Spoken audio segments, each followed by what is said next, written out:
안녕하세요. 오늘은 2024년 10월 8일입니다. 오늘은 엄마 이야기를 해보려고 합니다. 요즘 제 머릿속에 있는 생각들을 크게 나누어 보면 1번 돈, 2번 엄마, 3번 유튜브, 이렇게 세 가지에서 가지가 뻗은 생각들인 것 같은데요. 사실은 엄마에 관한 이야기를 영원 그림 영상으로 만들었었는데요. 처음 생각이 떠올라서 그림을 그리기 시작한 날에 비해 영상 편집이 끝난 날은 감정이 잦아들었고 너무 개인적이고 무거운 이야기 같아서 올리지 않고 보관 중인 영상이 하나 있습니다. 그런데 지난 영상에서 시골 엄마 집 이야기를 하다가 일기는 다분히 개인적이어도 되는 거니까 상관없겠다 싶어서 마음 먹고 오늘의 생각과 감정으로 일기를 쓰고 그 영상을 뒤에 이어붙이려고 합니다. 엄마라는 단어는 언제나 뭉클하고 울컥하지요. 나이가 들어서야 깨닫게 되는 것들이 너무 많은데 부모님에 대한 생각이나 감정은 특히 더 그런 것 같습니다. 못해드린 것, 속상하게 해드린 일 하나하나 다 떠올라서 그때 왜 그랬을까, 그럴 일도 아니었는데 더 잘할 수 있었는데 왜 못했을까, 온통 후회뿐입니다. 엄마 세대의 어르신분들은 대부분 그러실 거라고 생각이 드는데요. 학교에 다니지 못하신 분들이 많으신 것 같거든요. 저희 엄마도 그래서 글을 읽지 못하셨어요.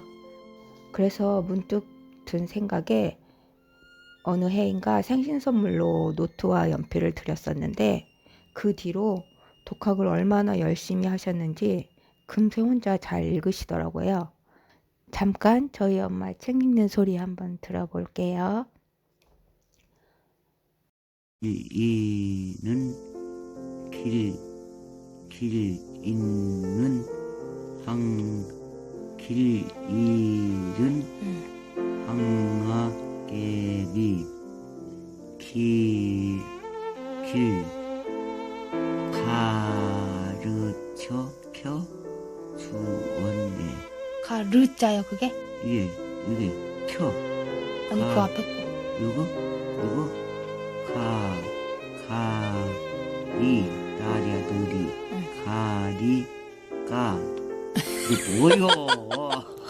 제대로 읽었다가 왜 틀려? 그런 게 이상하단 게 이게 천천히 가짜요. 근데 이게 커요? 기억을 받치는 거 가야 커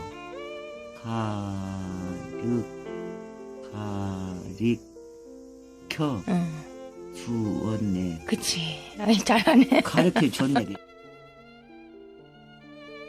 인터넷 쇼핑몰 하겠다고 엄마 집에서 살았던 시기를 생각하면 잘한 건 하나도 없는 와중에 그래도 엄마를 추억할 수 있는 시간이 그때 많이 만들어진 것 같다는 거예요. 제가 어릴 적부터 타지 생활을 해서 엄마랑 함께한 시간이 보통의 아이들보다 좀 적은 편입니다. 그런데 함께 지내면서 울그락불그락 다투기도 해서 못된 딸이었지만 같이 한글 공부했던 시간은 지금 떠올려도 기분이 좋습니다. 그래서 오늘은 2014년 1월 23일 엄마 생신 선물을 준비하며 썼던 일기를 읽으면서 마무리하고 지난번에 만들어 두었던 영상으로 넘기겠습니다. 회사는 벌써 식사 시간이면 일정 발표도 안 나온 설 연휴에 시골에 가서 어쩌고 저쩌고, 부모님 선물은 어쩌고 저쩌고, 현금이 제일이야 어쩌고 저쩌고 떠들썩하다.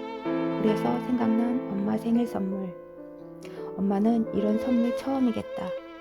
엄마의 엄마 아빠도 사는 것이 여의치 않아서 국민학교도 못 보냈었을 테니 이런 걸 사줄 일도 당연히 없었을 것 같다.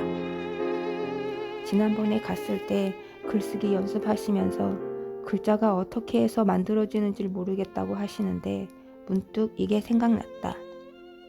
벽에 붙여두고 보시면 좋을 것 같다고 했더니 엄마도 그러게 공부하라고만 하지 말고 방법을 알려달라고 하신다.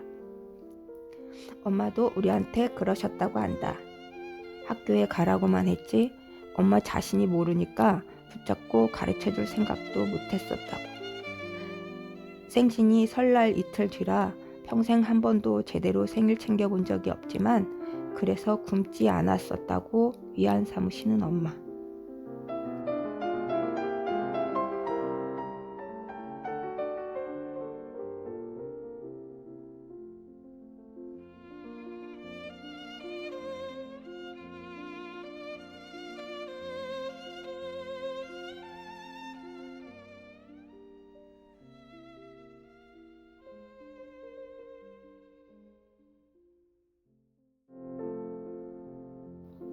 안녕하세요. 오늘은 참 쉽죠 라는 말로 잘 알려진 그림 그리는 밥 아저씨, 밥 로스의 빛과 어둠에 대한 명언입니다. 빛을 보려면 어둠이 필요합니다. 어둠 없이 빛이 생길 순 없지요. 인생도 그렇습니다. 약간의 슬픔을 겪지 않으면 행복이라는 걸 알 수 없지요. 어둠을 그리려면 빛을 그려야 하고 빛을 그리려면 어둠을 그려야 합니다. 어둠과 빛, 빛과 어둠. 그림에는 항상 이 둘이 있어야 하지요. 빛에다가 빛을 더하면 아무것도 생기지 않습니다. 어둠에 어둠을 더해도 마찬가지로 아무것도 없지요. 삶도 마찬가지입니다. 가끔씩 슬픔이 있어져야 행복한 시기가 올 때 느낄 수 있습니다. 저도 지금은 행복한 시기를 기다리고 있어요. 밥 아저씨가 아내와 사별 후 방송에서 한 말이라고 하는데요. 지금은 밥 아저씨도 돌아가셨지요. 지금 저도 밥 아저씨처럼 무언가 기다리고 있는 것 같습니다. 2019년 11월부터 코로나라는 새로운 질병이 전 세계를 휩쓸고 3년여간 혼돈의 시기를 보내며 안타까운 일을 겪으신 분들이 많으실 텐데요. 저희 어머니께서 딱 그 코로나 시기를 요양원에서 보내시다가 코로나가 해제되기 직전인 22년 3월에 돌아가셨습니다. 그래도 시간이 약이라고 많이 무뎌졌다고 생각했는데 요즘 다시 코로나 안전수칙 문자를 받으면서 감정의 흐름이 이 명언을 마음에 담게 해 스케치를 해보았습니다. 감정과 생각의 흐름을 따르다 보니 오늘은 좀 무겁고 개인적인 이야기를 하게 되었는데요. 불편하실 수도 있음을 양해 바랍니다. 그럼 이제 모든 생각을 멈추고 음악에 푹 빠져보겠습니다.